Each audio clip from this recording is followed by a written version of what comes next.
அது கோட்டுக்கு அந்த பக்கம் நேராக போனீங்கன்னா அந்த கோட்டுக்கு அந்த பக்கம் போயிடுங்க. நேராக போயிட்டே இருக்கலாம். மூட்டை அடிக்கிறது முன்னுக்கு போகணும் தம்பி. மூட்டை அடிக்கிறீங்களா ஒரு நடி வேணும், ஒரு நடி முன்னுக்கு போகணும்.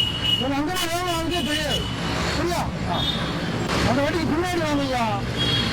அந்த வண்டிக்கு பின்னாடி வாங்க. 4 வண்டி வரிசையில் வந்தால் யாரும் போக முடியாதுல்ல. நீங்கள் அந்த வண்டிக்கு போயிடுவீங்க. அவங்க 3 திரும்புவாங்க, இவர் 2வது திரும்புவார். நீங்கள் 3வது போனீங்கன்னா அங்கேருந்து யாரும் போக முடியாது. அதாவது உங்கள் வண்டிக்கு பின்னாடி வந்தீங்கன்னா அவங்க நீங்களும் போயிட்டு இருக்கலாம். அவசரமாக கூட்ட மாட்டிக்கும் போக முடியாதுல்ல. அப்படி வந்து அப்படியே போயிடலாம். அப்படியே கட் பண்ணிக்கலாம். அதே மாதிரி பண்ணிக்கலாம். தலையில் மாட்டுக்கு தம்பி, தலைக்கு வருஷம் தலையில் மாட்டுங்க.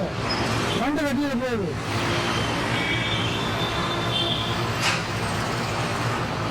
நேராக போகிறவங்க தள்ளி போயிடுங்க. நேராக போகிறவங்க தள்ளி போயிடுங்க. தள்ளி போயிடுங்க. தள்ளி போயிடுங்க. அப்படி தள்ளி போயிட்டு நேராக போயிட்டே இருக்கலாம். திரும்புகிற இடம் அந்த வெள்ளை கோட்டுக்கு நேராக போகிறவங்க அந்த வெள்ளை கோட்டுக்கு அந்த பக்கம் போயிடுங்க. ஏன் அப்படின்னா இங்கிருந்து வீட்டை திரும்புவாங்கல்ல, அவங்க அந்த மேல் கோட்டை திரும்புவாங்க. 2வது போகிறதுக்கு வசதியாக இருக்கும். நேராக போகிறவங்க அந்த பக்கம் போய் அவங்க போயிட்டே இருக்கலாம். திரும்ப வீட்டை திரும்பவும் அவங்க போயிட்டு இருப்பாங்க. யாரும் நிற்க வேண்டியதில்லை.